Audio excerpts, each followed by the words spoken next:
o Sinasef, do FIPEL, alguns outros que eu não me lembro, do FIPEL, Sintrajuf, UFPU, eu não sei exatamente a sigla, mas enfim, então estendo aí o agradecimento a todos. E vou apresentar o nosso palestrante, que é até pedi que ele compareça aqui, que é o Dão Real Pereira dos Santos, vocês muitos já conhecem, um dos fundadores aí do Instituto de Justiça Fiscal, tá? Que é um instrumento aí que não tão novo, já bem conhecido, já até referência na questão do combate à injustiça fiscal aí no Brasil, tá? E o objetivo é levar essa discussão aí, que as várias entidades e várias categorias de servidores e trabalhadores se apropriem desse tema, o tema da tributação, né? Eu acho que então, passar a palavra ao Dão e agradecer a ele também, né, que se dispôs a vir, saiu às 6h30 de Porto Alegre, para nos prestigiar com a sua presença. Sai, Dão. Bom dia a todas e todos, uma satisfação e um agradecimento muito especial que eu faço ao Ivan pelo convite. É sempre bom voltar a Pelotas. E hoje à tarde eu tinha uma atividade em Capão do Leão, e disse, vamos aproveitar e ir um pouquinho mais cedo, já fazemos essa atividade aqui na DS. Parabéns a vocês pela iniciativa do fórum, eu acho que isso aí é fundamental, isso tem que se propagar no Brasil todo, em cada local, em cada cidade, nós temos que constituir os fóruns dos servidores, os fóruns do serviço público, não apenas federal, mas também juntando o serviço público estadual, o serviço público municipal. O que eu vou falar hoje aqui é um trabalho que a gente tem desenvolvido no Instituto Justiça Fiscal. O Instituto surgiu em 2011, fizemos inicialmente, né, José, uma reunião de movimento em defesa da justiça fiscal, uma reunião ampla com várias entidades, e depois acabou surgindo em agosto de 2011, acabamos fundando o Instituto de Justiça Fiscal. O Instituto é filiado à Aliança Latino-Americana, à Rede Latino-Americana de Justiça Fiscal, Latino-Americana e Caribe, e é filiado também à Aliança Global de Justiça Fiscal. Isso não é um movimento localizado no Rio Grande do Sul ou no Brasil, isso é um movimento global. Justiça fiscal é uma demanda global, inclusive nos países centrais. Então a gente está de alguma forma alinhado a um movimento internacional de busca por justiça fiscal, dentro da ideia de que justiça fiscal é Estado para todos, ou seja, Estado não para alguns, né? Não para uns nem para outros, o Estado para todos, a concepção de Estado como sendo algo que institucionaliza a sociedade, o contrato social que temos entre nós, institucionaliza esse contrato e ao mesmo tempo que sirva efetivamente como um instrumento para a redução das desigualdades, redução das iniquidades. Essa é a luta do Instituto. Convido vocês a conhecer o Instituto, tem um site, IJF, tem vários associados aqui de Pelotas, inclusive nós temos que fazer um núcleo do Instituto em Pelotas, quem sabe, né? E conheçam o Instituto ali, ijf.org.br. Tem muitos textos, muitos artigos ali que dão uma ideia de qual é a luta que a gente está fazendo, tá certo? Não é uma organização de servidores públicos, embora majoritariamente é composto por servidor público, ok? Bom, nós vamos falar um pouquinho aqui, a proposta que eu trouxe para a gente discutir, que eu falei para o Ivan, é a proposta das reformas, ou seja, o que significa efetivamente esta nova onda de reformas que a gente está enfrentando hoje, que no fundo o título já diz, né? São reformas que desestruturam um Estado inacabado, ou seja, o Estado social brasileiro não foi plenamente constituído. Ele estava em vias de ser constituído. E antes de ser implementado, começa uma onda de desmonte. É isso que efetivamente está acontecendo. Isso tem reflexo direto em toda a sociedade, em todos os direitos, em todas as políticas públicas, políticas sociais, mas tem um reflexo muito mais direto no serviço público. Ou seja, o serviço público é o reflexo do modelo de Estado que se quer. Tá certo? O serviço público é o reflexo disso, ou seja, ele é consequência de um modelo de Estado que se estabeleceu como sendo mais justo ou desejado pela sociedade.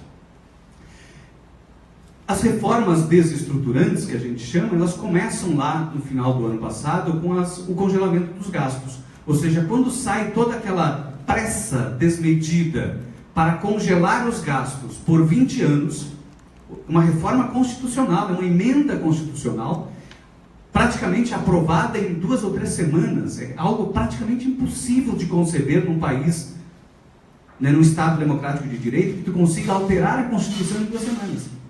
É algo absolutamente improvável em qualquer país normalmente constituído. É improvável que se consiga tão rapidamente modificar a espinha dorsal de um Estado. E se conseguiu.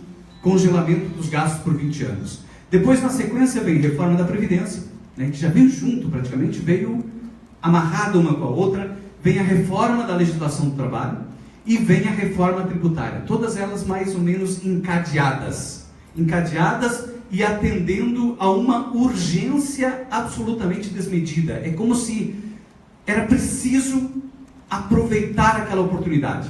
Era o trem que estava passando. Se não aproveitasse a oportunidade, não se conseguiria fazer. Era preciso rapidamente implementar tudo aquilo que se queria, porque senão a oportunidade desapareceria. A urgência está aí. A urgência está aí. A conveniência dos problemas precisa ser aproveitada. Que problemas? Olha, crise. Crise econômica que não era brasileira, que não é brasileira, que é uma crise mundial. A queda da atividade econômica. A queda da atividade econômica produz reflexos diretos na questão fiscal. Produz problemas fiscais.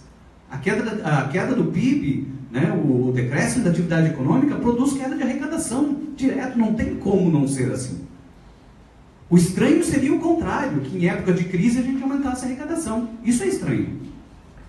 Isso é estranho. O normal é, em época de crise, a arrecadação cair. Isso produz problemas fiscais. Então era um problema que precisava ser aproveitado.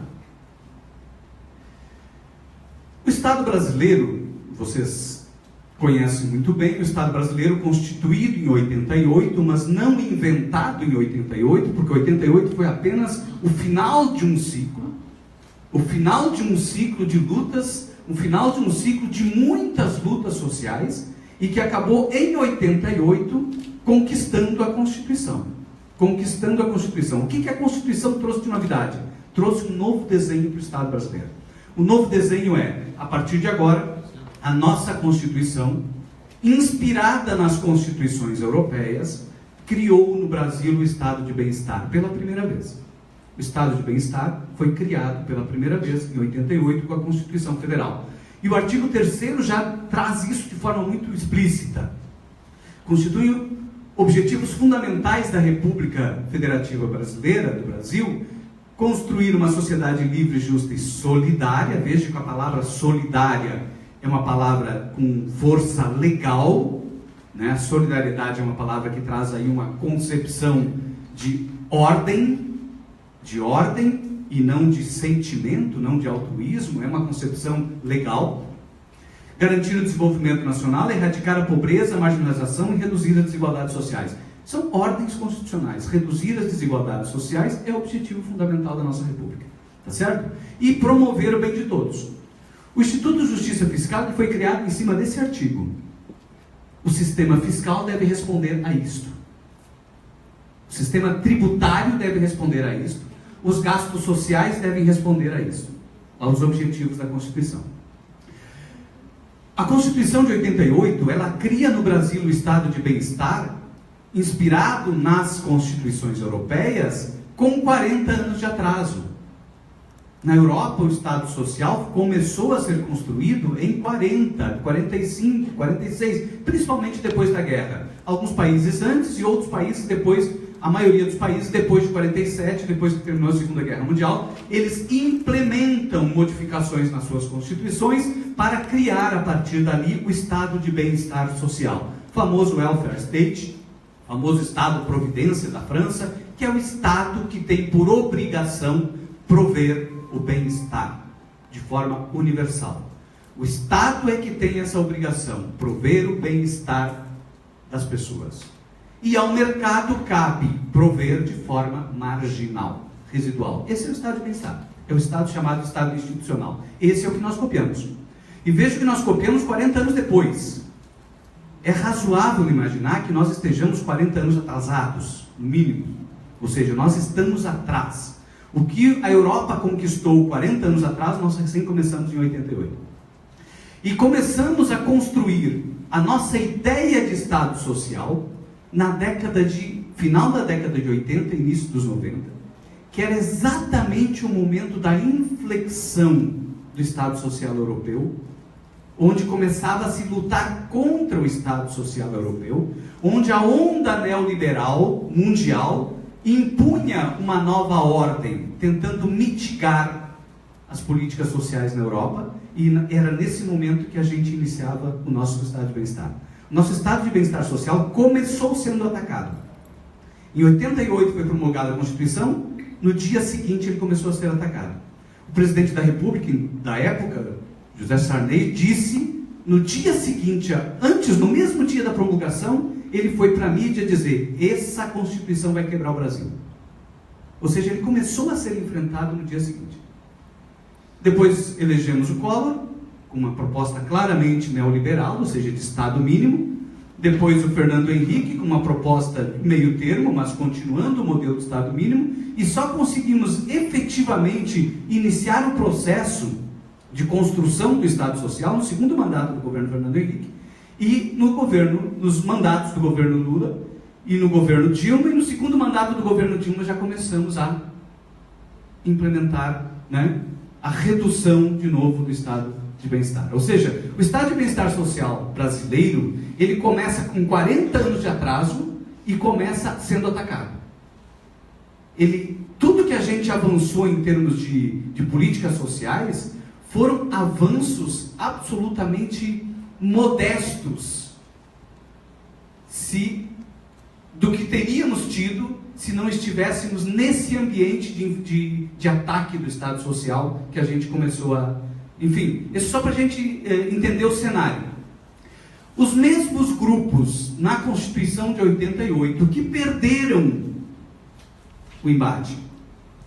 Os grupos que perderam o embate na Constituição de 88 eram aqueles que não queriam que a Constituição de 88 refletisse um modelo de Estado de bem-estar, que queriam simplesmente transformar a Constituição da ditadura numa Constituição da democracia e só isto, e não mexer em mais nada. Este grupo que perdeu naquela época, este grupo não desistiu. Permaneceu permanentemente impondo perdas aos direitos sociais que a Constituição teria naquele momento garantido. Permanentemente. Mas nunca estiveram tão fortes como do ano passado para cá. Então, a mesma agenda que lutou contra a Constituição de 88, a implementação da Constituição de 88, esta mesma agenda está sendo colocada em prática a partir de 2016. É a mesma. Se a gente pegar lá as cartilhas da época, de quem defendia, de quem argumentava contra os direitos sociais, por exemplo, o direito universal à saúde, direito universal à educação, a previdência de forma universal, tudo aquilo que na Constituição se materializava como direitos universais, os mesmos discursos contrários àquilo é o que estão sendo colocados hoje como sendo discursos da modernidade. Então, na verdade, o que se propõe hoje, nós vamos ver, é voltar ao que éramos antes. Ou seja, o discurso do Estado mais moderno que se propõe hoje é o Estado mais moderno nos moldes de 88, ou antes de 88. Esse é o Estado que efetivamente está se buscando. Ou seja, o Estado social em construção ainda, e nós vamos ver por que ele está em construção, cujos pilares, em todos os artigos da Constituição, não deixam a menor dúvida que os pilares do Estado social são a seguridade de um lado, a proteção social, assistência, saúde e previdência, proteção social, portanto, e a educação de outro, e num terceiro pilar, o trabalho nacional.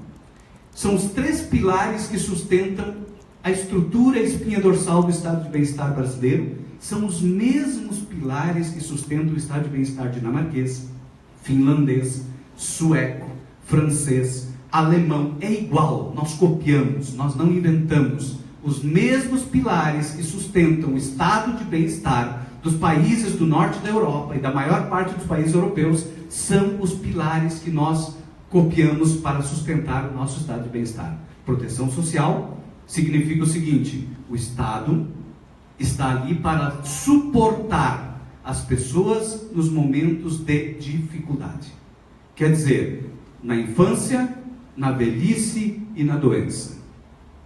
Na infância, na velhice e na doença. As 3 situações onde o Estado segura. Segura a família, segura as pessoas, segura... Isso é todo o Estado de proteção social. Educação. Sem a educação, não há como promover o desenvolvimento nacional, que é um dos objetivos. E o trabalho, que o trabalho é a matriz da riqueza. É de onde sai a riqueza.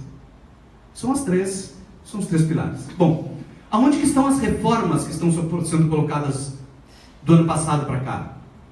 Congelamento dos gastos e reforma da Previdência. Ataca diretamente a educação e proteção. Legislação trabalhista. Praticamente estão ali. O que está por trás disso tudo? O que está por trás disso tudo é o velho conflito, velha luta de classe que a gente nunca vai perder de vista, que hoje não é a luta de classe mais tradicional, trabalho versus capital, mas é luta pela riqueza. Nós produzimos no país 6 trilhões ao ano. Todos nós produzimos 6 trilhões ao ano. Isso é o PIB, é o tamanho do PIB. O PIB não é produzido pelo empresário, não é produzido só pelo trabalhador, não é produzido pelos professores, pelos servidores públicos, não, é produzido por todos. Cada um de nós tem uma parcela de contribuição neste PIB. Qual é que é a disputa? A disputa é com quem fica esse dinheiro. Uma parte desse PIB vira salários. Uma parte desse PIB vira Estado. Vira saúde, vira educação, vira assistência, previdência, vira infraestrutura, vira pesquisa científica, vira Estado.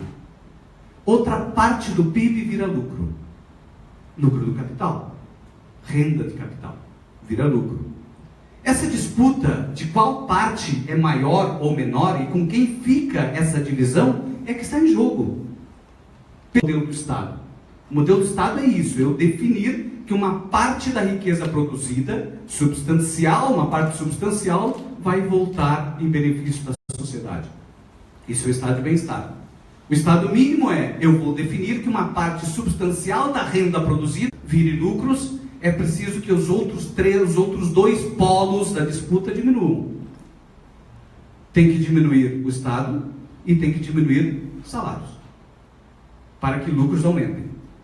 Não existe, a renda não muda muito, o crescimento do PIB é um crescimento de 2, 3, quando muito 5% ao ano. Ou seja, não é do crescimento que vai se produzir ganhos de forma generalizada, é da divisão. É da divisão. Então, sempre que eu consigo encontrar uma maneira de baixar a massa salarial, ou eu estou aumentando o Estado, ou estou aumentando lucros. São as 2 outras pernas. O dinheiro é o mesmo. O dinheiro é o mesmo, é a mesma torta que está sendo dividida. Tá certo? Esta é a disputa que está no Congresso Nacional, é a disputa que está no seio da sociedade, de forma geral, é a luta de classes que a classe de baixo não percebeu ainda que existe. A classe de cima sabe. O próprio Bresser agora tem dito, veja, o Bresser virou um cara de esquerda, né? O Bresser tem dito que o que tem no Brasil hoje é o escancaramento da luta de classes de cima para baixo. Não existe luta de classes ainda de baixo para cima.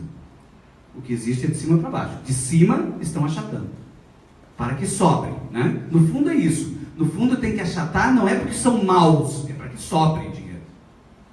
Tem que acabar com o Estado, não é porque são ruins, é porque querem que sobre dinheiro.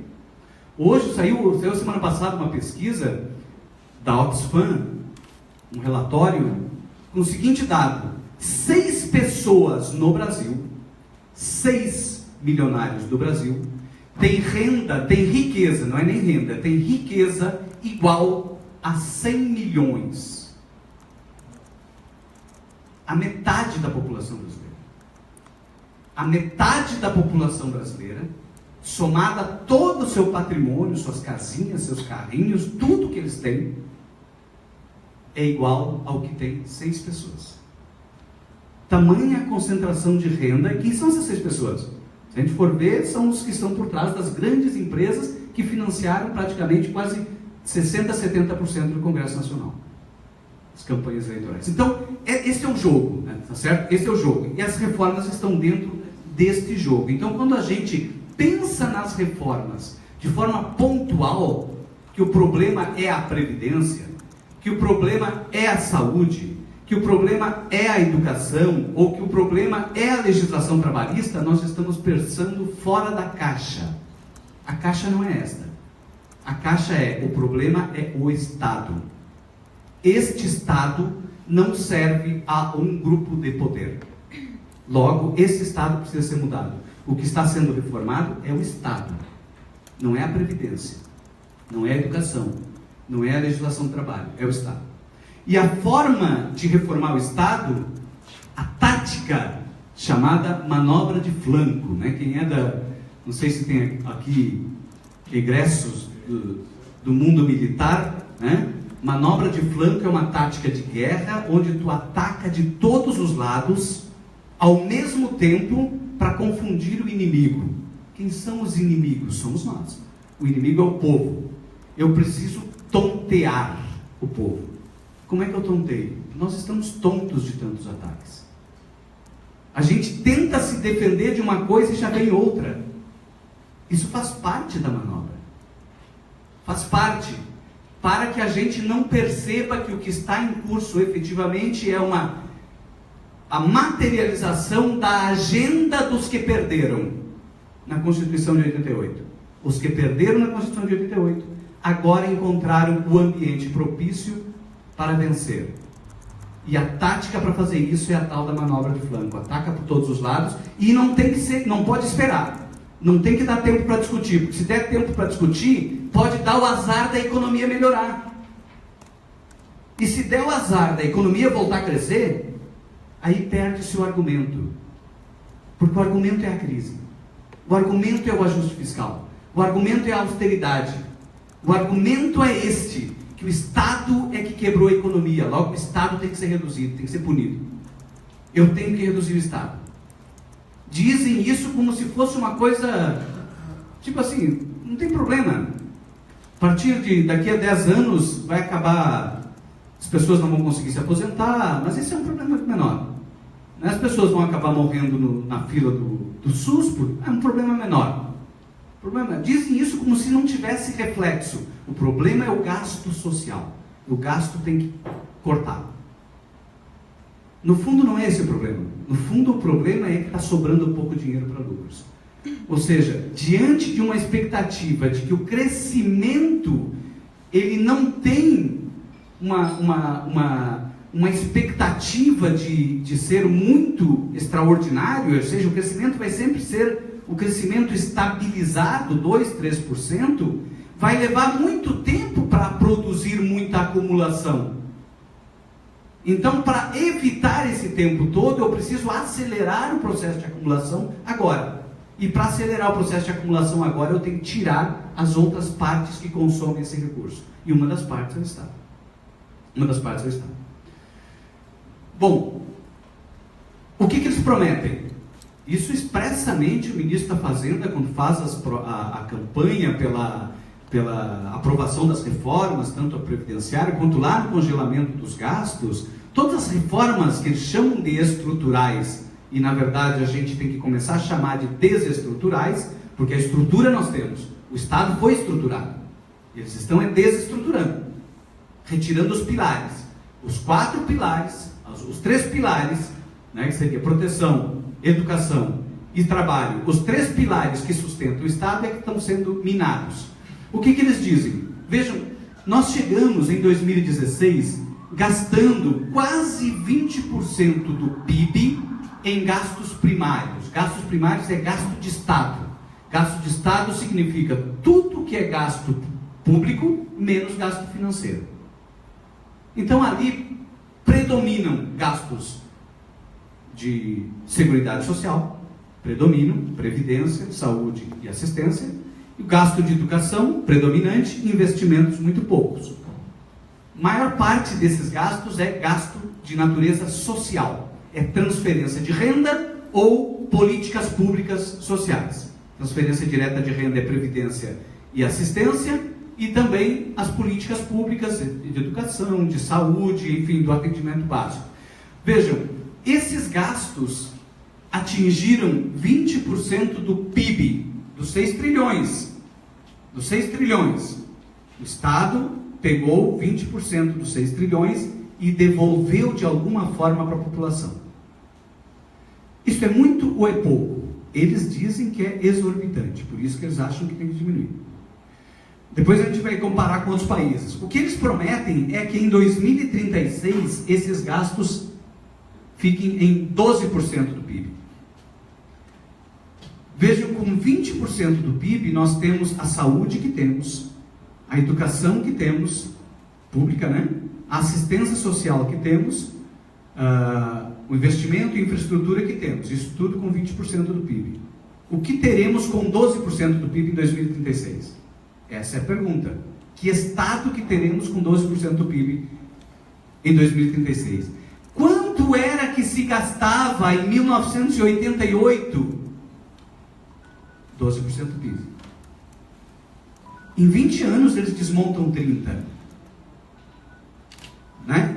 Agora nós não chegamos, então nós saímos em 1988 gastando em políticas sociais 12% do PIB.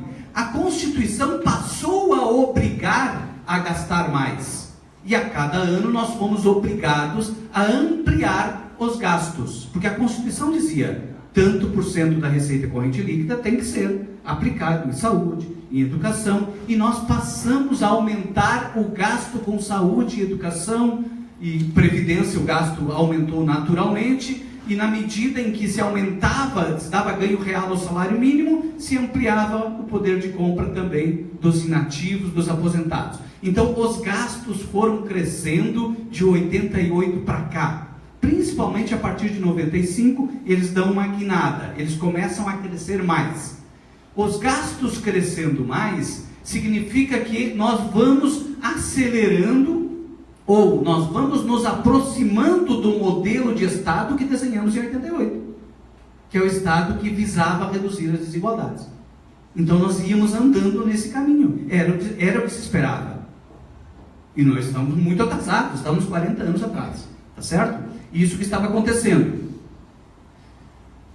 No fundo, por trás desse debate, por trás dessa discussão sobre gasto social, sobre gastos, sobre a questão do sistema tributário, carga tributária, para que serve, por trás disso tudo tem muitos mitos.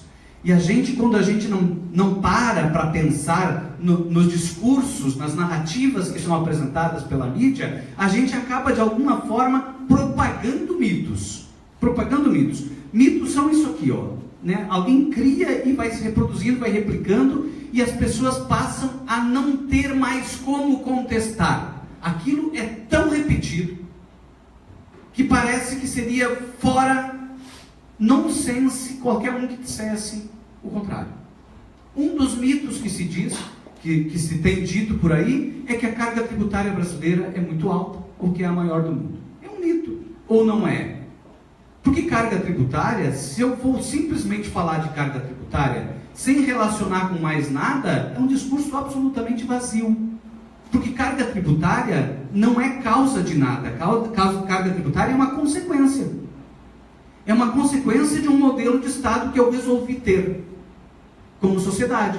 Resolvi ter um modelo de Estado com atendimento universal de saúde, com atendimento universal de educação, com assistência, com previdência social. Eu resolvi ter esse modelo de Estado, é esse que eu quero ter. Então isso tem preço, tem custo. E o custo é carga tributária. Não adianta falar só sobre carga tributária. Quando eu estou falando de carga tributária sem relacionar com o resto, no fundo eu estou escondendo o que eu quero. Eu estou escondendo. Porque ele é consequência. Se eu quero mexer na consequência, eu fatalmente mexerei nas causas. E as causas é o Estado. É o modelo de Estado que eu estou trabalhando. A carga tributária, ou os tributos, até para os nossos colegas nem precisaria dizer isso, né? Mas aqui tem colegas de outras áreas, mas é importante dizer que sempre que a gente fala de tributos, a gente tem que lembrar que existem dois tipos de bens nas sociedades, bens públicos e bens privados. Então, o tributo nada mais é do que financiamento de bens públicos. Bens públicos, lato sensu, incluindo aí serviços públicos e bens públicos. Quando a gente não consegue dimensionar muito bem a quantidade dos bens públicos que estão à disposição, a gente não tem condições de avaliar se a carga tributária é baixa ou é alta. Em primeiro lugar, eu tenho que conseguir dimensionar a quantidade de bens públicos. Eu posso apostar com vocês que vocês não conseguem passar 1 hora do dia sem acessar algum bem público. A quantidade de bens públicos que existe ao nosso redor é muito maior do que a nossa capacidade, do que a gente consegue ter capacidade de perceber. Bens públicos não são apenas saúde, educação e segurança, como a mídia costuma colocar quando quer criticar. Só isso. Bem público é muito mais que isso. Bem público é uma verdadeira cidade subterrânea, né, de saneamento básico, é calçamento, é pavimentação, iluminação, justiça, direito à liberdade, direito de andar, de ir para lá e para cá. Isso é sustentado com dinheiro.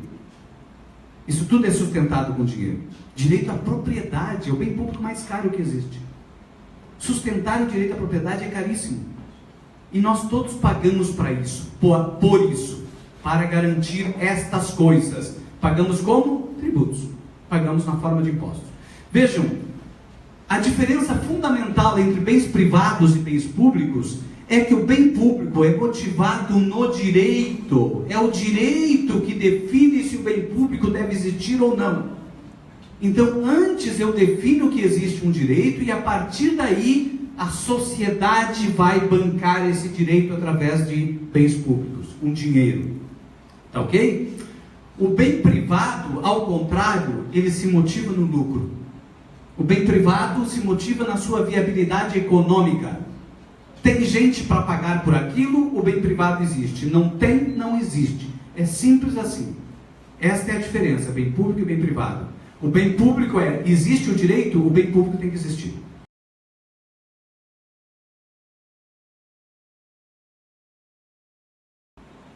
Achata os bens públicos, não existe espaço vazio. Eu reduzo a quantidade de bens públicos, eu aumento o espaço para os bens privados. Eu aumento a quantidade de bens públicos, eu reduzo o espaço dos bens privados. Não tem espaço vazio. Quanto mais os bens públicos atendem às necessidades das pessoas, menos espaço para o lucro.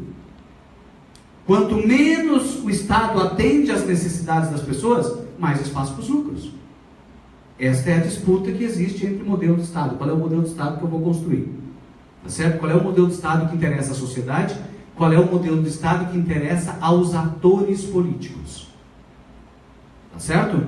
Então, é esta dinâmica de jogar para cá ou jogar para lá esta linha, esse cabo de guerra, é que vai fazer, que vai moldar o Estado brasileiro.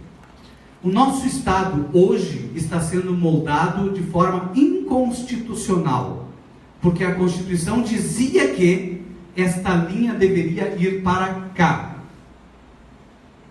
A Constituição diz que essa linha tem que ir para lá, achatando o espaço para o setor privado. Mas a política, de forma geral, está conseguindo trazer esta linha para cá, achatando o espaço dos bens públicos. Está se modificando a Constituição sem uma Constituinte. Poderia ser dizer que várias cláusulas pétreas da Constituição estão sendo inviabilizadas por emendas constitucionais. A emenda constitucional do congelamento dos gastos está inviabilizando uma quantidade muito grande de direitos fundamentais do artigo 5º e do artigo 6º da Constituição. O artigo 5º e 6º são cláusulas pétreas. Eles não poderiam ser modificados. Só que o congelamento dos gastos vai inviabilizar a sua implementação. Vejam, é simples. Mais Estado, mais bens públicos, mais tributos. Quando eu só falo de tributos e não falo do resto que está acima como causa, eu estou apenas querendo propagar o mito de que o problema do Brasil é a alta carga tributária. Tá certo? Voltando então à questão das reformas. Lá no congelamento dos gastos, a exposição de motivos do congelamento dos gastos era a seguinte: os gastos sociais saíram do controle. Os gastos primários cresceram 50% acima da inflação. Isso que estava escrito lá. Bom, então vamos analisar o próprio argumento. Ora, quando eu digo que os gastos cresceram 50%, assusta. Né? Qualquer coisa que diga assim, cresceu 50%, isso é uma coisa que assusta. Mas é 50% acima da inflação. 50% acima da inflação quer dizer uma inflação de 5%, o gasto social cresceu 7%. Uma inflação de 6%, o gasto social cresceu 9%. Ora, realmente, quando a gente coloca nos números, a gente vê o gasto social a cada período de governo, desde o FHC 1, FHC 2, Lula 1, Lula 2, Dilma 1, terminando em Dilma 1, a gente vê que a cada ano os gastos, a cada período governamental, os gastos primários cresceram na média de 5% a 7%. Cresceram na média de 5% a 7%. Sempre um pouco acima da inflação. Quando a gente vai lá para a Constituição, a gente diz, ora, talvez pela Constituição deveria ter crescido mais, porque a população cresceu mais. Se a população cresceu mais do que a inflação, o gasto social deveria crescer mais, porque senão eu não consigo avançar na construção do Estado Social. Eu não tenho o Estado Social acabado. Meu Estado Social está em construção. Isso exige que o gasto social cresça acima da inflação. Exige que a gente tenha incremento a cada período governamental, pequenos incrementos de bem-estar, até que a gente chegue num estado de bem-estar parecido com aquele estado de bem-estar que nos inspirou em 88, que era o estado de bem-estar europeu. Mas para isso eu preciso incrementar a cada período governamental um pouco mais. A mídia e o próprio governo colocou ali o problema.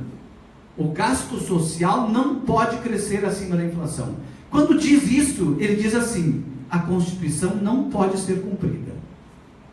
Porque para cumpri-la, eu preciso incrementar o gasto social a cada período.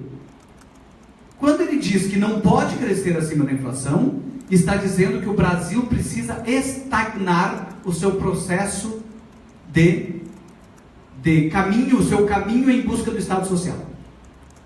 É isso que ele está dizendo. Só que quando ele diz que tem que congelar, de fato ele não diz que tem que congelar, ele diz que tem que diminuir. Porque sempre que eu congelo, ou eu limito o crescimento do gasto primário, que esse foi o congelamento lá de dezembro de 2016, quando eu limito o crescimento do gasto primário à inflação, sabendo que a população vai crescer acima da inflação, sabendo que a população idosa em 20 anos vai duplicar, vai crescer 100% a população idosa, o que eu estou decretando é que o gasto social per capita vai diminuir nos próximos 20 anos. O gasto social per capita vai diminuir nos próximos 20 anos. E isso foi aprovado. Vejam que quando a gente coloca o gasto, esta linha vermelha, a gente vê que desde 97, pelo menos, esse gasto vai crescendo em valores nominais, né? Vai crescendo.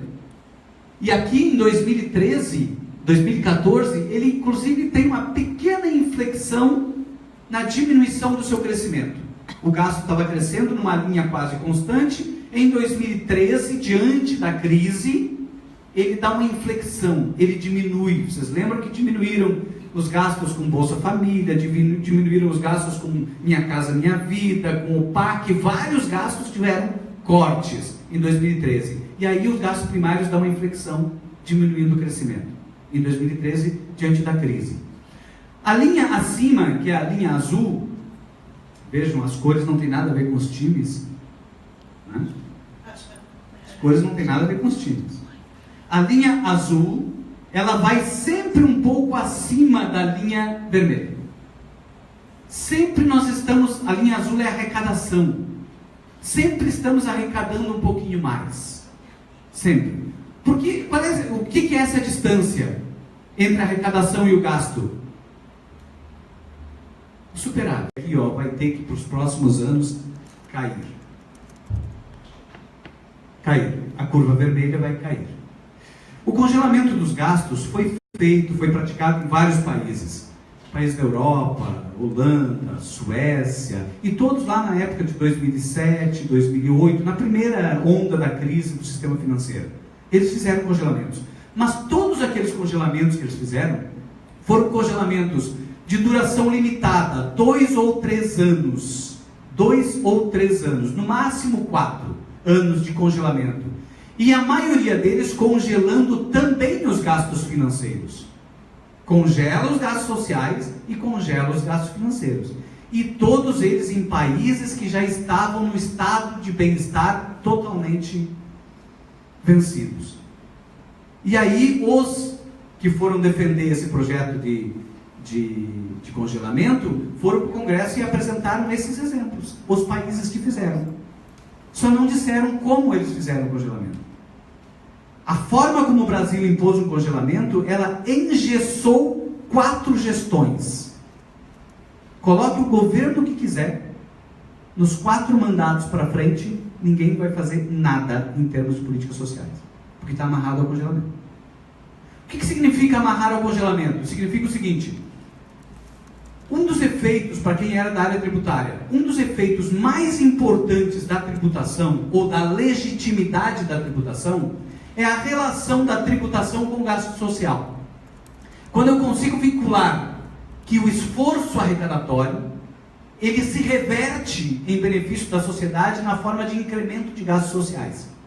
E os gastos sociais, até o congelamento, eram gastos sociais vinculados à receita corrente líquida. Sempre que eu ampliava a arrecadação, eu tinha a garantia de que ampliaria recursos para a saúde, ampliaria recursos para a educação, ampliaria recursos para a área assistencial. Sempre. Estava amarrado uma coisa na outra. Com o congelamento, acabou essa amarração. Com o congelamento, a gente pode fazer um esforço enorme e combater a sonegação. A gente pode fazer um esforço enorme e ampliar a arrecadação. A economia pode crescer 5% ao ano e a arrecadação vai, de forma vegetativa, crescer, de forma vegetativa, e ainda assim os gastos sociais ficarão congelados. Então se perdeu a relação de legitimidade social que os cobradores de impostos tinham em relação à sociedade. E nós deixamos, e aí uma crítica à nossa categoria dos auditores fiscais, nós deixamos passar batido isso. A gente estava tão envolvido com a nossa campanha salarial, o nosso próprio umbigo, que deixamos passar batido aquilo que nos condena praticamente à extinção. Quando acaba com o Estado social, acaba com o modelo do serviço público. O modelo do serviço público, esse que, serviço público de qualidade, que precisa estar sempre se incrementando, que tem recurso, esse acaba. O serviço público passa a ser um serviço público clientelista. A população deixa de ser cidadã, ela passa a ser cliente de serviço público. Esse é o modelo. É o modelo do Estado mínimo. Para esse Estado, não precisa autoridades de Estado, não precisa serviços públicos de qualidade, não. Porque é só residual. É para atender residualmente. O mercado toma conta das pessoas. O mercado atende. O Estado é residual. Nós deixamos passar batido isso e deixamos passar batido várias coisas. De qualquer forma, nada essas questões, não tem nada mais certo do que a incerteza, né? Nada mais certo do que as coisas, que as coisas são dinâmicas, elas podem, assim como foram, podem voltar. né? As coisas só dependem de conjuntura. Vejam como é que aquele dado dos gastos primários, gastos sociais, de 90 a 2015, a primeira coluna é 90, a segunda coluna 2000 e a terceira coluna é 2015, em cada um dos países. Isso significa a evolução dos gastos primários em cada um dos países. Como os países foram implementando os gastos primários, saúde, educação, assistência, trabalho, previdência, essas questões, proteção social, estrutura de Estado, como eles foram implementando. O Brasil sai de 12% lá na década de 90 e chega a 20% em 2015. Então realmente houve um crescimento do tamanho do Estado em relação às políticas sociais. Isso aconteceu. Ainda aconteceu de forma muito residual, porque o nosso PIB não tem esse volume todo que a gente imagina. Isso é percentual do PIB, então a gente sabe que depende do tamanho do PIB. 20% do PIB brasileiro é absolutamente diferente de 20% do PIB norte-americano. São outras grandezas. Então, como percentual do PIB, a gente teve um incremento, certo? Como é que os outros países fizeram? Vejam, pega aqui Suíça, a OCDE, a média da OCDE está aqui, 25%, nós estamos nos aproximando da média da OCDE. Mas tem países que é onde a gente se mirou para fazer a Constituição, que são Alemanha, Espanha, Suécia, Dinamarca, Itália, Finlândia, França. Aqueles países lá já estão beirando os 30% ou acima de 30% do PIB em gastos sociais, com populações menores e com PIBs muito maiores. Tá certo? Então vejam que esta aqui é a evolução que a gente tem. Nós estávamos nos aproximando de lá. Estávamos nos aproximando daquele povo lá. Ainda longe, porque o nosso PIB ainda estava muito defasado. Nós conseguimos, com os gastos sociais, praticamente, isso aqui é uma curva do índice de Gini, que demonstra a redução da desigualdade. Por exemplo, índice de Gini, quanto mais perto de 1, mais desigual. Quanto mais próximo de 0, mais igualitário, menos distância entre as rendas das classes sociais. Nós conseguimos, com os gastos sociais sendo incrementados ao longo do tempo, um processo de redução do índice de Gini. Mas a redução do índice de Gini foi feita à custa de dinheiro, à custa de gastos sociais. A redução do índice de Gini, ainda que tenha saído de 0,6 para 0,54, ainda nos coloca entre os 10 países mais desiguais do planeta. A redução ainda é muito modesta, mas foi conseguida somente com o gasto. E nada da tributação. Na tributação nós continuamos tendo uma tributação altamente regressiva, uma tributação que tira mais dinheiro dos mais pobres e menos dos mais ricos, ou seja, uma tributação que promove a desigualdade. Então, apesar da tributação brasileira regressiva, nós ainda conseguimos com o gasto reduzir as desigualdades pouquinho. Imagina se a gente conseguisse um sistema tributário mais progressivo. Então, se conseguíssemos, nesse mesmo período, um sistema tributário progressivo quer dizer, sistema tributário tipo Robin Hood, tira dos ricos e devolve para os pobres. Né? Um sistema tributário que cobra imposto dos ricos mais do que cobra imposto dos pobres. O nosso é o contrário. Se a gente conseguisse criar um sistema tributário progressivo, a redução das desigualdades que a gente teria conseguido nesse período seria muito maior.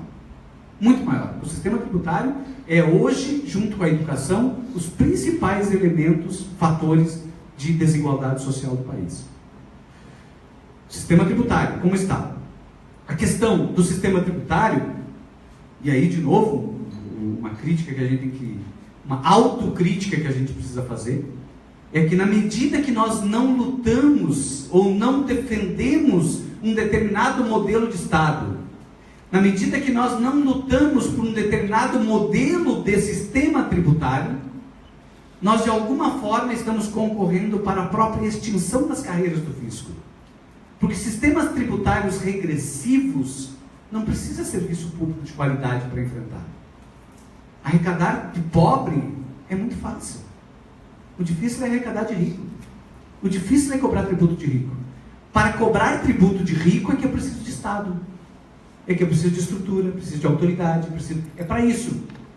Então, na medida que nós abandonamos as lutas pela reforma tributária, abandonamos as lutas sociais pela igualdade, pela redução das desigualdades, abandonamos as lutas pelo modelo de Estado, de alguma forma nós estamos também contribuindo para os problemas que a gente enfrenta. Nós estamos enfrentando na Receita Federal problemas enormes, né? O serviço público, de forma geral, está a universidade pública, está ameaçada, a universidade pública está ameaçada. Toda a escola pública está ameaçada. Né? A situação hoje é uma situação de colocar em risco todo o serviço público. É a hora, na verdade, do serviço público se unir. Né? Isso aqui rapidamente, só para mostrar, essa curva aqui é uma curva de índice de Gini em função das diferentes fases. A tributação ataca a renda das pessoas em vários momentos. Tributação direta, tributação indireta. Quando a gente afeta a renda das pessoas com tributação indireta, que é a tributação sobre o consumo, o índice de Gini ele salta daqui e vai lá para cima. A tributação aumenta o índice de Gini. A tributação aumenta a desigualdade social. E a última coluna ali é quando o Estado devolve para as pessoas saúde e educação. Quando o Estado coloca à disposição das pessoas saúde e educação, o índice de Gini cai daqui do estado anterior e passa para cá. Essa curva aqui é o índice de Gini. Então, demonstrando, isso aqui é uma pesquisa do doutorado do pesquisador Fernando Geiger, onde ele demonstra as diferentes etapas de ação do Estado na renda das pessoas. E como vai modificando a estrutura da igualdade social. Praticamente, os gastos sociais, hoje no Brasil, é que conseguem, de alguma forma, reduzir a desigualdade que o sistema tributário produziu. O que está sendo congelado? Os gastos sociais.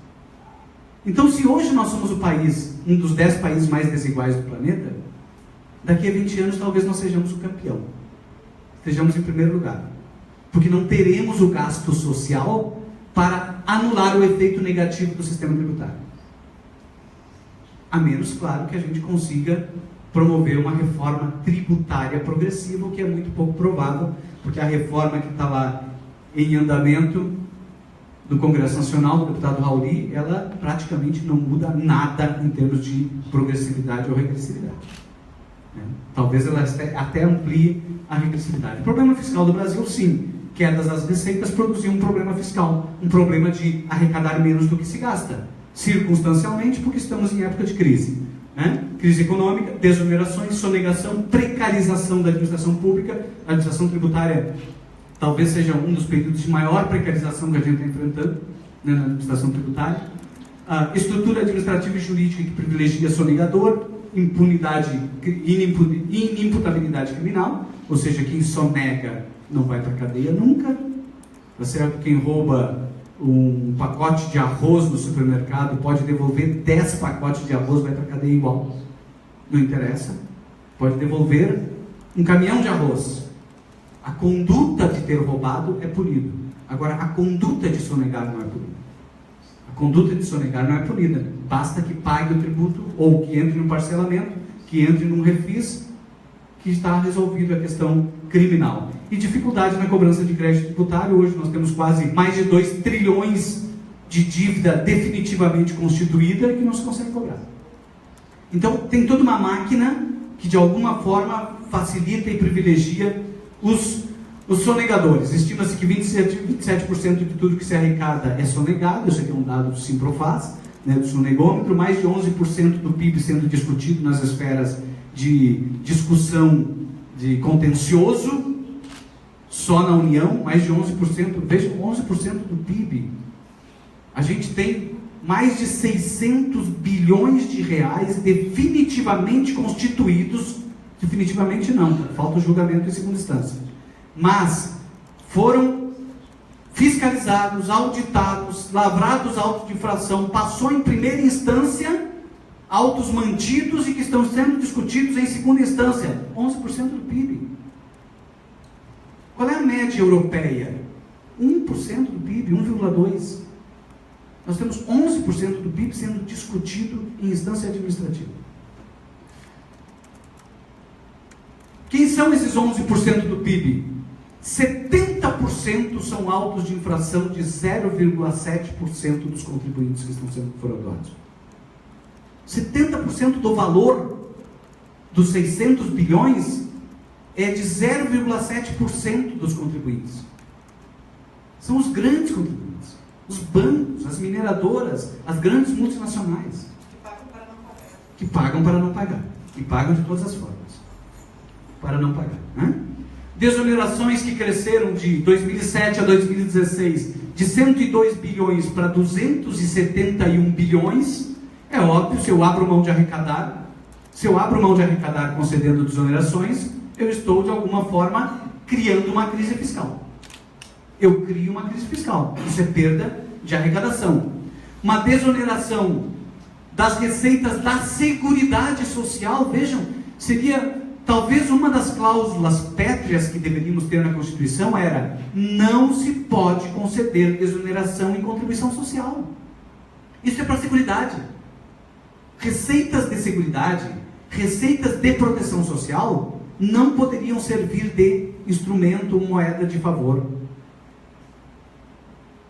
político ou favor. Não poderia ter. Eu não posso desonerar exportador de contribuição social. Não deveria poder. Tá certo? Porque minerador, a mineração é uma atividade que ela elimina uma possibilidade do futuro. Porque a mineração é uma colheita única. O que eu tirei hoje, o meu filho não vai tirar amanhã. Meus netos não vão poder tirar. O que eu tirei da terra hoje, o que eu tirei da mina, sumiu. Se eu tiro e mando embora para o exterior, aquilo nunca mais vai ser tirado. Não é renovável. Então a mineração não é uma atividade que deveria ter nenhum tipo de benefício fiscal. Ao contrário, ela deveria ser muito mais tributada, porque ela deveria ser economicamente suficiente para garantir um futuro sem ela.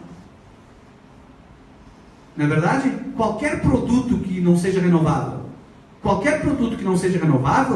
tem que gerar renda hoje, que me garanta no futuro uma economia que não dependa daquele recurso, porque aquele recurso vai subir. E o que nós fazemos? Nós exportamos minério subsidiado para a China. A gente paga para exportar minério para a China. Para quê? Para melhorar a competitividade de quem? Do fabricante chinês. Na verdade, a gente tem um modelo de desenvolvimento do país que é um modelo suicida. Ele aumenta a competitividade, ele melhora as condições de concorrência do concorrente e não da empresa nacional. É um modelo totalmente nocivo. Nenhum país praticou esse tipo de coisa. Os países que enriqueceram, os países centrais, todos eles tributaram a exportação de produtos primários, todos, sem exceção. Inglaterra, Estados Unidos, França, Alemanha, todos que de alguma forma saíram da fase de em desenvolvimento para a fase desenvolvido, para poder saltar de fase, taxaram as exportações de matéria-prima. O que significa dizer melhorar as condições de competitividade da sua própria indústria. E nós desoneramos, até desoneramos contribuições sociais. Aquilo que serviria para proteção. E aí se cria o mito do déficit da Previdência, que vocês já conhecem, né? O déficit da Previdência, porque a Previdência nunca pode ser vista como apenas uma perna. A Previdência é parte de um conjunto que se chama Seguridade Social. Nós não temos orçamento da Previdência, não existe. Na nossa Constituição não existe, e também não existe nas constituições dos países que nós copiamos. Na Alemanha não existe, na França não existe, eles não têm orçamento de Previdência. Eles têm orçamento de proteção social ou orçamento de seguridade social. O orçamento da seguridade social, ele serve para financiar ações na saúde, na assistência e na previdência. São 3 pernas. Este orçamento da previdência, da seguridade, ele é financiado por 3 fontes: trabalhadores, empresários e governo.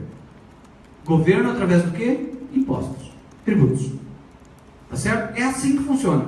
É assim que está desenhado na Constituição. Quando eles querem dizer que a Previdência dá déficit, eles pegam uma parte da receita e uma parte da despesa. Qual é a parte da receita? A parte menor. Qual é a parte da despesa? A parte maior.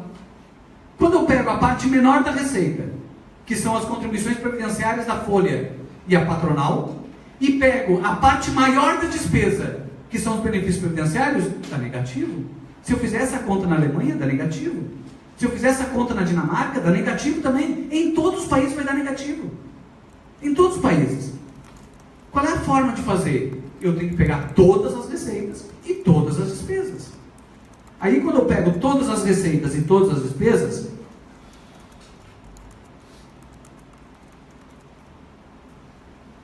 e aí eu tenho que colocar as contribuições previdenciárias, mas eu tenho que colocar a COFINS, o PIS, contribuição social sobre o lucro líquido, a contribuição sobre os prognósticos, tudo isso serve só para financiar Seguridade Social. Tudo isso serve para financiar saúde, educação, saúde, não é educação, saúde, assistência e previdência. E salário e Bolsa-Desemprego, Bolsa Família e o Seguro-Desemprego, desculpa, Seguro-Desemprego. Quando a gente coloca tudo, a gente vê que ao longo do tempo, a Seguridade sempre teve superávit. Até 2017. Agora vai ter déficit. Quando a gente coloca tudo na ponta do lápis, a gente vê que a Seguridade sempre teve superávit, apesar das desonerações, apesar da sonegação, apesar de tudo, a gente sempre arrecadou mais do que gastou. Agora em 2017 eles conseguiram um déficit. Vão conseguir. Reduziram tanto a arrecadação que vão conseguir construir um déficit no final do período. Ou seja, a Seguridade Social brasileira, ela não tem problema de caixa. Ela não tem problema. Tem problemas estruturais, a questão da idade, tem problemas que precisam ser enfrentados no tempo. Precisam ser enfrentados no tempo. Ao longo do tempo tem que ir fazendo pequenos ajustes para ir se adaptando a uma nova forma, uma nova configuração nas faixas etárias do país. Há uma nova realidade de desemprego estrutural que vai surgir, ou seja, as contribuições da folha vão reduzir, naturalmente, vão reduzir. É preciso criar outras fontes para poder bancar a Seguridade Social, outras fontes tributárias para bancar. Enfim, o fato é que o Brasil gasta em relação ao PIB em torno de 7 ou 8% com benefícios previdenciários, e todos os países que nós nos miramos gastam muito mais do que isso. Então, a gente ainda gasta, perto dos outros países em relação ao PIB, gasta pouco com previdência. E mesmo gastando pouco com previdência, a Previdência Social, hoje, segundo o estudo da Anfip, atende indiretamente mais de 100 milhões de pessoas. É mais da metade da população brasileira que depende, que tem a sua renda bancada pela transferência do Estado através da Previdência. Isso não é pouca coisa. Isso não é pouca coisa. Imagine isso aí diminuindo ao longo do tempo, o que vai acontecer? É mais da metade da população. E aí andam dizendo por aí que a nossa carga tributária é a maior do mundo, né? As campanhas, para encerrar, as campanhas do Dia da Liberdade de Impostos, que estão sempre, todos os anos, no mês de maio, todos os anos, pode falhar o ano novo, mas não falha essa campanha. Né?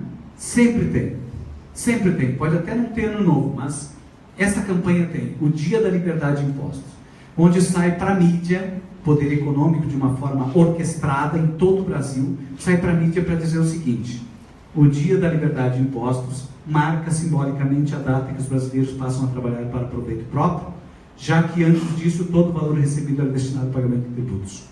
Ou seja, o que eles estão dizendo é: tudo que você pagou de imposto, você perdeu. Estado não serve para nada. Você só aproveita o que você transforma em celular, internet, tênis, calça, só isso. O resto não vale nada. Pavimentação, iluminação, subsídios, pesquisa científica, SUS. Vejam que o SUS, em 2013, o SUS da mídia é um SUS, o SUS real é outro. O SUS real, em 2013, fez 10 milhões de procedimentos de quimioterapia e radioterapia. Para quem teve algum algum exemplo de situação desse tipo de doença na família, sabe o custo que isso representa. Uma sessão de quimioterapia, das mais simples, é em torno de R$5.000. Qualquer plano de saúde, em qualquer clínica, com 10 milhões. Vacinação praticamente em todo o país, cobertura de vacinação do Oiapoque ao Chuí. Isso tudo tem um valor que a gente não consegue dimensionar. É muito difícil de mencionar. Para chegar e dizer que simplesmente, né, o imposto não serviu para nada.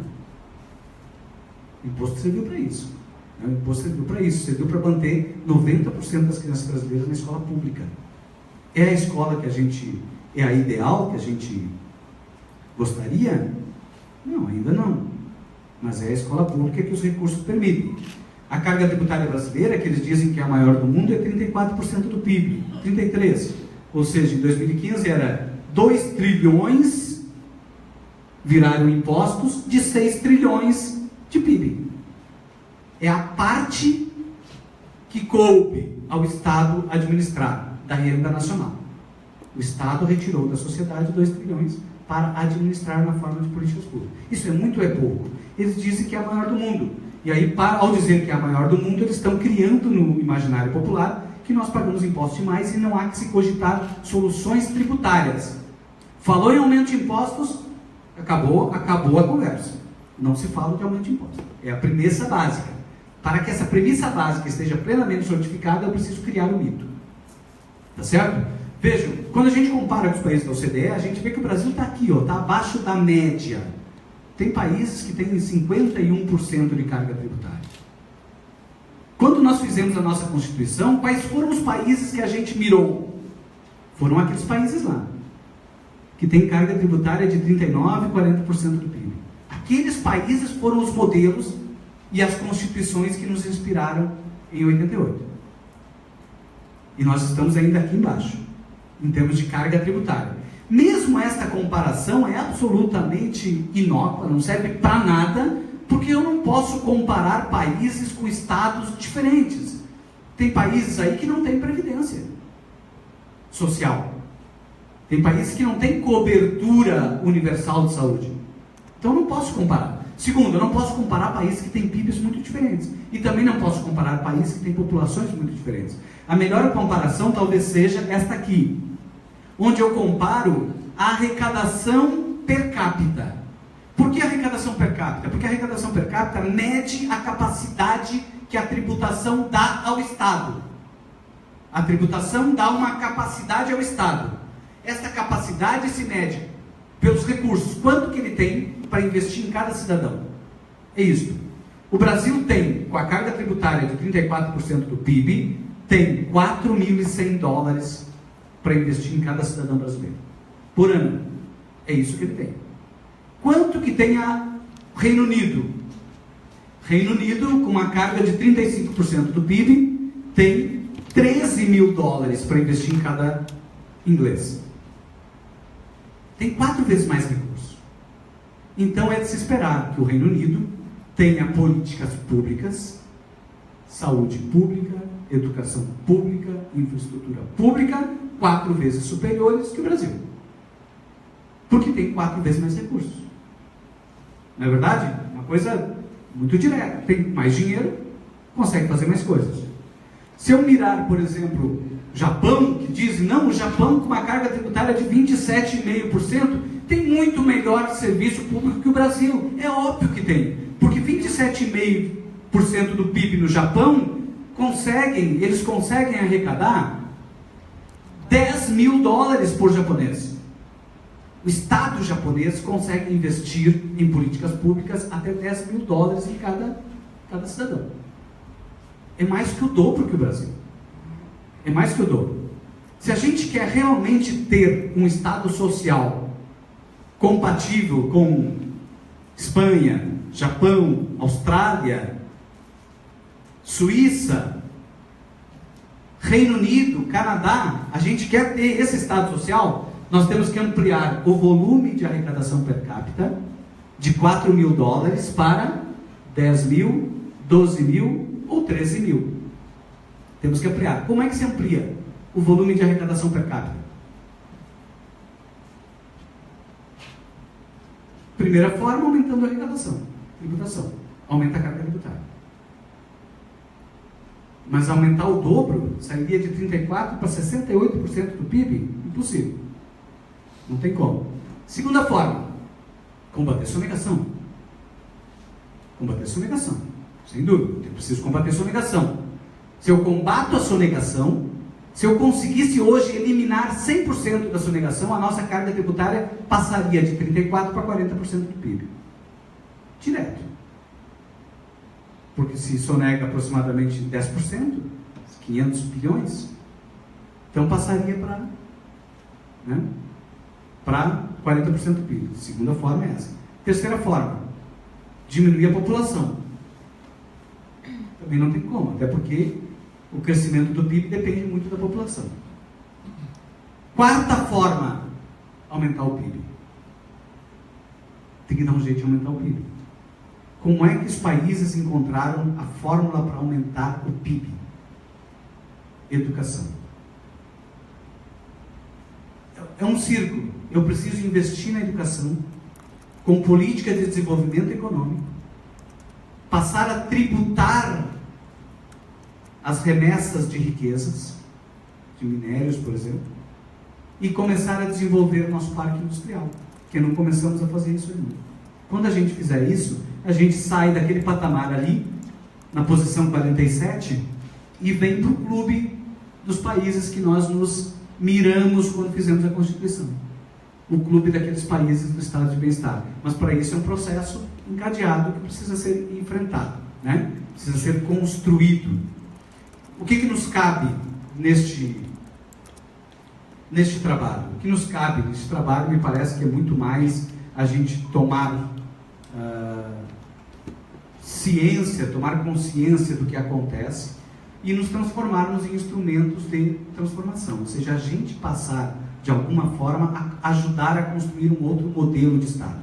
Um modelo de Estado que efetivamente trabalhe no sentido de andar em busca da solidariedade, né? Em busca da redução das desigualdades. É a máxima do Marx, que é a máxima que praticamente organiza todos os estados de bem-estar. Isso aqui não tem nada a ver com comunismo, isso aqui tem a ver com o estado de bem-estar, né? De cada qual segundo a sua capacidade e a cada qual segundo a necessidade. Quando a gente consegue colocar esta máxima no sistema tributário, nos gastos sociais, na política de desenvolvimento nacional, nas garantias dos direitos, a gente realmente começa a trabalhar de forma organizada socialmente para construir uma outra realidade. Eu vou pular isso aqui tudo, porque o mais importante é isso aqui, né? Isso aqui é a desigualdade de renda de 2001 a 2015, isso aqui é um trabalho feito pela equipe do Piketty, agora recentemente, no Brasil, onde ele diz que realmente, por mais esforço que tenha havido nos gastos sociais, a desigualdade da renda não se modificou. Ela se modificou só entre a classe média e a classe baixa. Mas na classe alta, a desigualdade se ampliou. Se ampliou. Ou seja, os 10% mais ricos, eles aumentaram a fatia, que passou de 54% da fatia de renda que eles tinham, passaram para 55%. Eles ampliaram. Os 10% mais ricos ficaram mais ricos nos últimos anos. Tá certo? E houve uma pequena... caiu... os 50% mais pobres teve um acréscimo também, né? Diminuiu um pouquinho a pobreza, mas não diminuiu a desigualdade.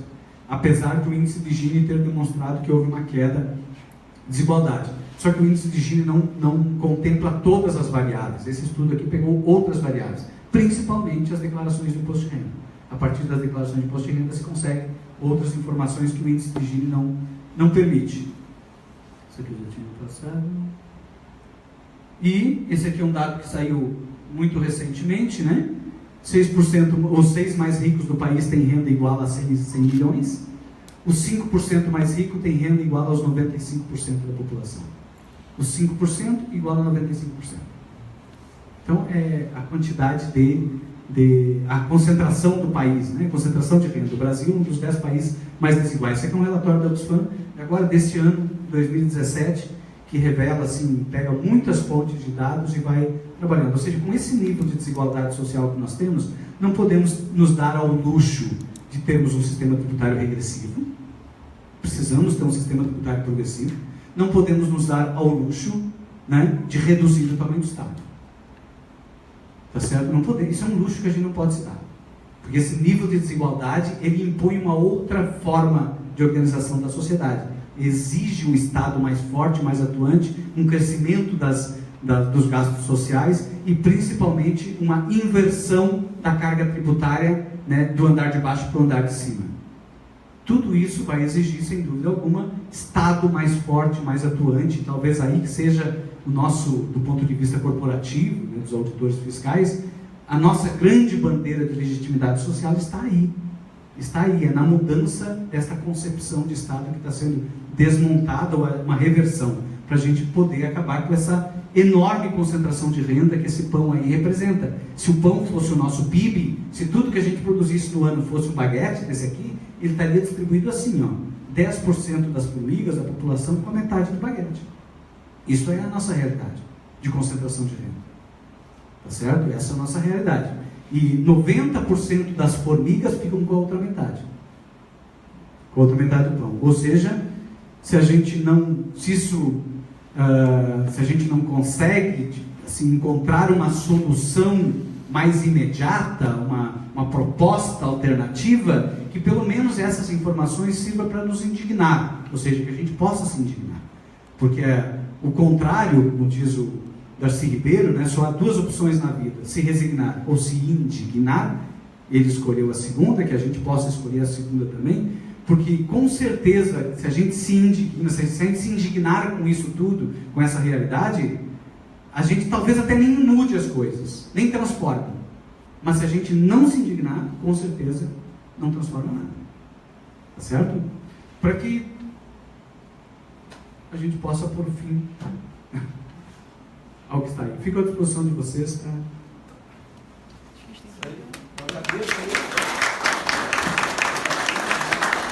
Parabéns pela exposição, sempre brilhante e sempre muito a acrescentar para nós. Eu acho que a partir dessa visualização muito didática, mais aumenta a nossa responsabilidade, porque as ações do Estado, elas não se fazem por si, né? Eles se materializam na forma da educação, saúde, serviços públicos, e nós é que prestamos esse serviço, os professores, os servidores da universidade e demais servidores, auditores, analistas tributários e todos mais. Aumenta a nossa responsabilidade. Eu acho que o nosso papel é utilizar primeiramente nos organizarmos e utilizar nossas estruturas sindicais, associativas, para que essa pauta saia da esfera pública, a esfera dos servidores públicos, dos estudiosos e chegue até a população, a camada mais carente da população, seja nas associações de bairros, nos sindicatos de trabalhadores, de bancários, de metalúrgicos, indústria alimentícia em geral. Eu acho que esse é o nosso papel e é sobre isso que a gente tem que se debruçar. Do contrário, nós não vamos avançar.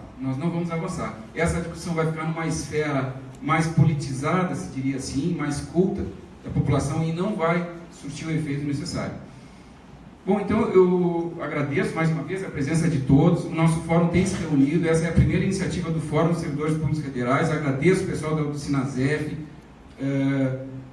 do pessoal dos professores, dos servidores da Universidade Federal, do IFSU também, que colocaram a sua estrutura, do pessoal da comunicação, para divulgar esse trabalho. Nós vamos continuar nos reunindo e vamos nos organizar para tentar algo melhor para a população como um todo, porque o serviço público ele tem um objetivo social, não é individual, é em benefício da coletividade. E à tarde, dando continuidade, o Dão vai estar lá na universidade, na Faculdade de Agronomia, no Capão do Leão, auditório Eliseu Maciel, não, campus Eliseu Maciel, não sei como é que chama. E a partir da 1h30 vai estar um outro fiscal de tributos estaduais, vai falar sobre o imposto invisível, que o Dão referiu aqui, né, que é aquele imposto que todo mundo paga sobre consumo e ninguém sabe que paga. Esse é um assunto que a gente tem que avançar. Ele vai explicar detidamente sobre isso. O Dão vai avançar também num outro tema de justiça fiscal, como é importante para distribuir renda no Brasil e diminuir as desigualdades, que a maior parte das pessoas não se aperceberam disso. E aí, estão todos convidados para irem lá. E agradeço a presença de todos. Se quiserem fazer alguma explanação, como é que adianta? Se houver alguma pergunta, bem lembrado, o Dama aí está à disposição.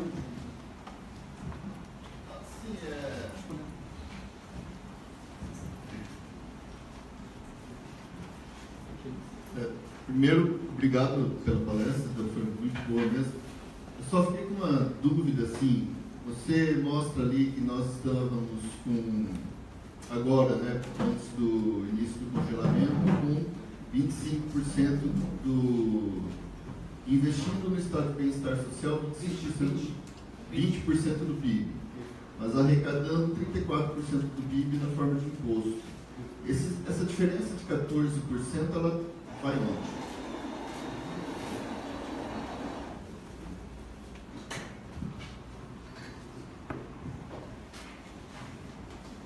20% do PIB se gastava em gastos primários. Nós temos ainda mais os gastos financeiros, né? Gastos com dívida, gastos com endividamento e também com os investimentos em empresas públicas, né? E os investimentos públicos. Então, que consumiriam essa outra parte os gastos primários ficariam os 20%. O resto ficaria nesses outros gastos. Vejam que hoje se gasta, só para a gente ter uma ideia assim, saúde, educação. Se gasta hoje em educação, hoje não, há uns 4, 5 anos atrás, se gastava no ensino médio aproximadamente R$260 por aluno. No ensino médio. Ensino público, de forma geral. R$260 por aluno inclui tudo, salário de professores, despesas administrativas, tudo. Todo o ensino médio, né, todo o custo rateado dá em torno de R$260 por aluno. Há uma crítica generalizada contra o ensino público, né? Ensino público, qualidade, estão sempre falando. O ensino público atende, como eu tinha falado antes, 90% das crianças. Quando fazem a crítica, estão comparando com os 10%, que é o ensino privado. Então, a crítica sempre associa ou compara o ensino público com o ensino privado. Quanto se gasta no ensino privado por aluno? Em torno de, se a gente fizer assim uma conta muito por baixo, em torno de R$1.000 por aluno, por mês. Tem escolas públicas, tem escolas privadas que cobram R$3, R$4.000 por mês. Outras escolas privadas que cobram R$600, R$700, R$800, no interior principalmente. Mas na média nacional, sendo muito prudente, poderíamos dizer que na média seria em torno de R$1.000 por aluno por mês o custo de uma escola privada. É esta escola privada que gasta 4 vezes mais recursos que eu vou comparar com a escola pública. E aí quando eu comparo, eu digo que uma é inferior à outra, mas não digo que uma tem 4 vezes mais recursos que a outra. Se eu dissesse que uma tem 4 vezes mais recursos que a outra, eu faria a comparação diferente. Seria o seguinte: a escola pública, se fosse 4 vezes inferior à escola privada, ela seria igual? Ela seria igual. Do ponto de vista financeiro, sim. Ela tem 4 vezes menos recursos, ela seria igual. A escola pública é 4 vezes inferior à escola privada? Pelas notas do Enem, não. Pelas notas do Enem, a escola pública, na média nacional, fica em torno de 30%, 20% a 30% abaixo. Isso sem contar os IFES, né? Isso. Não, aumenta. Sem contar os IFES. Sem contar os IFES, sem contar o colégio militar, sem contar essa outra staff. Sem contar o outro staff. Quando eu pego somente a escola pública tradicional e comparo com a outra, vamos imaginar que ficasse em torno de 30%. Aí eu posso chegar à seguinte conclusão: se a escola pública, com 4 vezes menos recurso, consegue ficar só 30% abaixo, é porque é melhor que a escola particular, não é? A gente sabe que não é, a gente sabe que tem deficiências, tem dificuldades, mas a dificuldade maior da escola pública não a dificuldade maior da escola pública é estrutural, é falta de recursos, é falta de salários, é falta de apoio pedagógico, é falta de instrumentação. de instrumentalização. É isso que falta. Porque quando eu pego os IFES, quando eu pego o colégio militar gasta em torno de 14 mil reais por aluno por ano, dá mais de R$1.000 por mês. Os IFES é em torno de 8 mil. O IFES já é hoje, 29%. Sobrou 6. Sobrou 5. 5% do PIB sobrou. Os juros da dívida já gastam 7. Quer dizer, quando a gente coloca os números, a gente vê que o nosso Estado hoje tem o tamanho da nossa renda. A nossa renda é baixa. E o Estado tem o tamanho da renda. Como é que a gente muda isso? São as opções políticas que a gente tem que fazer. Vamos socialmente, e a mídia costuma dizer o tempo todo que tem que melhorar a educação, faz uma frente nacional pela educação para criticar a educação pública, uma frente nacional, e daí quando chega alguém, tudo bem, vamos aumentar a carga tributária e vamos botar 10% do PIB na educação. Ah, não, mas a carga tributária não pode mexer, só pode mexer para baixo. Então como é que faz? Na verdade, quando se diz que quer melhorar a educação, a todo custo, sem aumentar carga, está se dizendo que quer a educação seletiva. Não é para todos. É como era antes de 88. Antes de 88, a própria educação pública era seletiva. Não era para todos. Então, se é para ser seletiva, pode ter qualidade. Se é para ser universal com qualidade, tem que aumentar a receita. Tem que ter carga tributária, tem que ter dinheiro. A discussão ela é seletiva ou é universal? Essa é a discussão de fundo. Queremos que seja universal? Tem que ter dinheiro. Veja que o custo de um aluno na universidade pública, eu sou totalmente favorável à universidade pública gratuita. O custo de um aluno é 15 mil reais por aluno por ano. 15 mil reais. Vocês lembram ali qual é a arrecadação per capita na tabelinha? A arrecadação per capita era $4.100. Quantos reais dá isso? 12 mil reais. A gente arrecada para disponibilizar para cada cidadão 12 mil reais. E gasta 15 mil reais por aluno na universidade pública. Tem como ser universal? Não tem como. Por isso que a universidade pública ela é residual. Ela é só para alguns. Se queremos que seja universal, aí baixa o orçamento.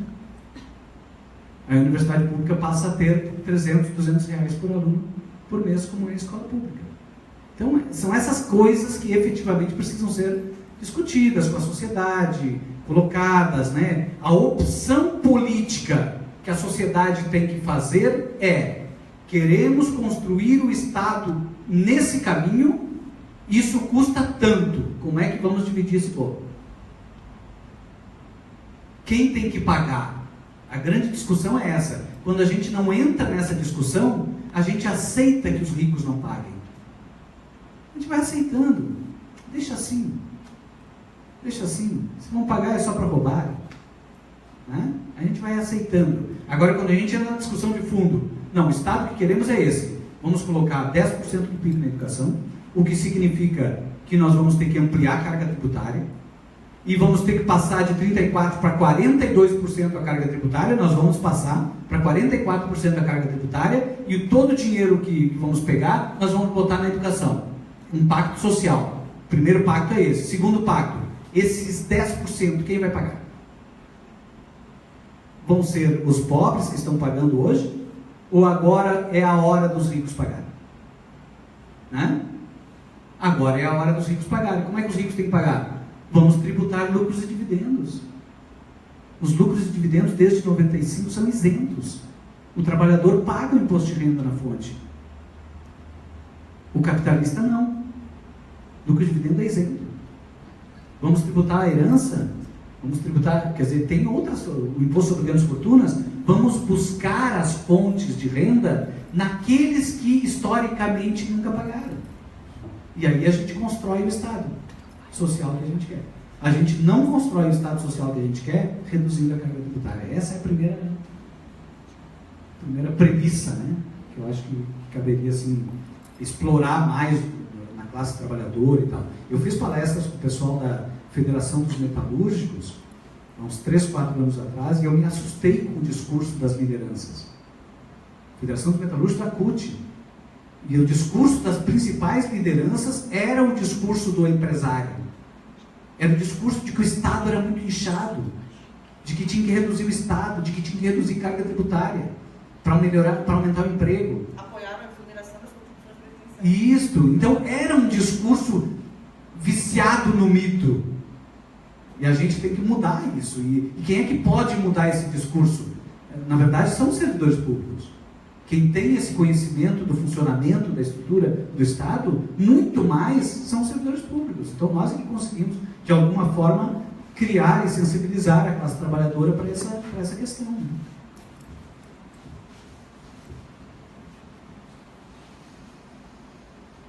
Estão com fome?